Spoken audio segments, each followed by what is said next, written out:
Okay, well, I'm not going to leave you in the dark with this problem. So let's find a solution for it.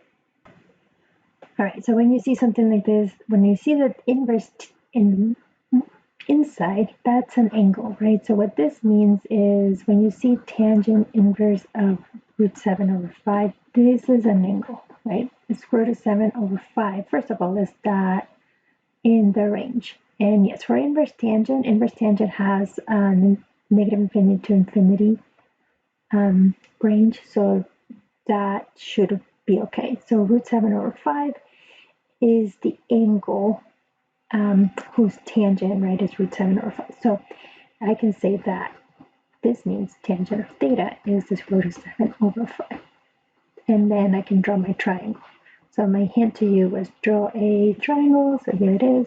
So I'm going to put theta here. And I just use theta because that's a standard variable for angles, just like x is a standard variable in algebra, right? But you could call it alpha, beta, whatever you want to call it.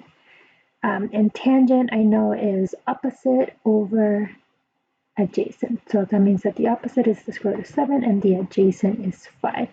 Now I'm going to use Pythagorean theorem to find the hypotenuse.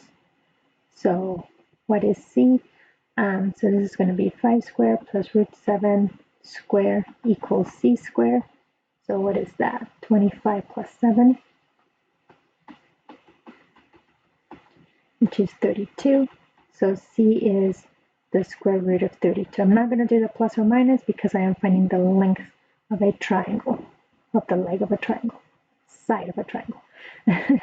So now I completed my triangle. So this is the square root of 32. Now I can say, okay, let's go back. So I'm trying to find cosine of inverse tangent of root 7 over 5. And this is an angle, theta. So I'm really trying to find cosine of theta. And I have my theta triangle there. So cosine is, what do I know about cosine? Is adjacent over hypotenuse. And so the adjacent is 5, and the hypotenuse is the square root of 32. And that will be our answer. Well, except that normally we don't want radicals on the bottom, so let's rationalize it.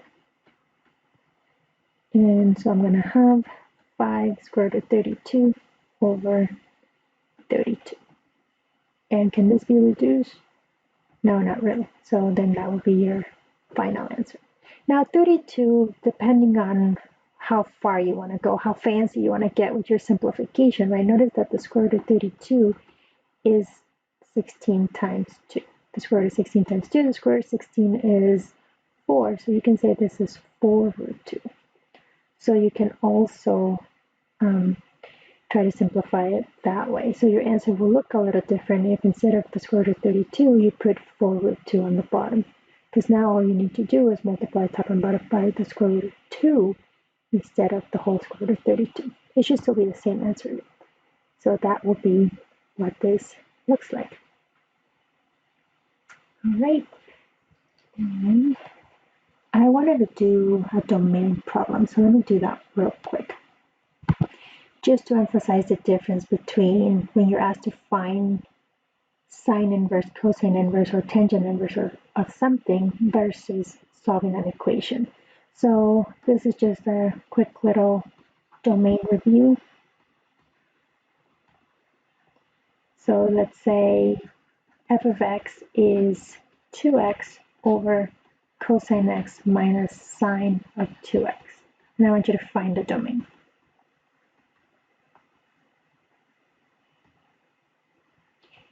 So we have a denominator. So what do you know about denominators? Denominators can't be 0, right? So we want to exclude from the domain, exclude all values where the denominator is 0. So that means now we got to solve this equation for x. And how do you solve trig equations? There's a number of ways you can. If it was a quadratic, we could factor it. This one has cosine x and sine 2x mixed in. So this one requires us to remember our trig identities. And so the trig identity we're going to use is the one for sine 2x. I know that sine of 2x is 2 sine x cosine x. And so my function then, or my equation, becomes cosine x minus sine of 2x, but instead of sine of 2x, we're going to put in 2 sine x cosine x equals 0. Right, so instead of sine of 2x, we replace it with 2 sine x cosine x. And this now is helpful because before I have cosine x and sine of 2x, the arguments are different for the two trig functions, and I want them to be the same. So this trig identity allows me to get rid of the 2x and make them x. So now the arguments are the same, and now I treat it like I would any other equation. So look for things to factor. So I notice that I have a cosine x there and a cosine x there. So we can factor it out. So factor out the cosine, and I'm left with 1 minus 2 sine x equals 0. And now I can use the zero product property. I have two things equal 0. One of them must be 0. So either cosine x is 0 or 1 minus 2 sine x is 0. The first one, so when is x 0? Now there's no domain specified. Well, we are actually finding the domain of this. So where is cosine 0? Cosine is 0 at pi over 2 and 3 pi over 2, all the multiples of pi over 2, right, to infinity. So we can say pi over 2 plus pi n, right, plus 1 pi plus another pi, and then also in the negative side. Or 1 minus 2 sine x is 0. So this is 1 equals 2 sine x divided by 2, 1/2 equals sine x. So this is the other place where the denominator is 0. So I want to exclude all these values. Right, so again, this is I'm solving a trig equation. I'm not doing an inverse. So this is a sine inverse of 1/2. I'm trying to find all the possible values. So where is sine equal to 1/2? Sine is equal to 1/2 at pi over 6. Right? So that means x is pi over 6. And then where else? So in sine is positive in quadrant 1 and in quadrant 2. So then 5 pi over 6. But then it's negative in quadrant 3 and quadrant 4. So we're not going to be positive again, positive 1/2 again until 2 pi later.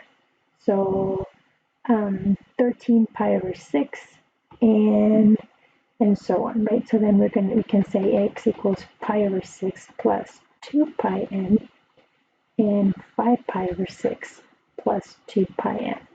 So every 2 pi essentially from these.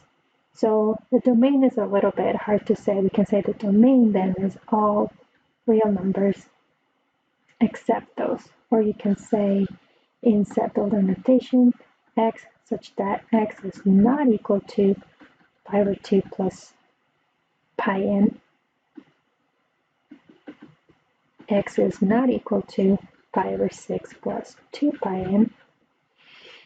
And x is not equal to 5 pi over 6 plus 2 pi n. So you want to skip all of those values where cosine x is 0 and where 1 minus sine x is minus 2 sine x is 0. Right? So that's an example of how you find the domain when you're involving trig equations and how to solve trig equations. So again, I wanted to just kind of emphasize the difference between solving a trig equation versus finding an inverse value, an inverse trig value. All right, email me if you have any questions.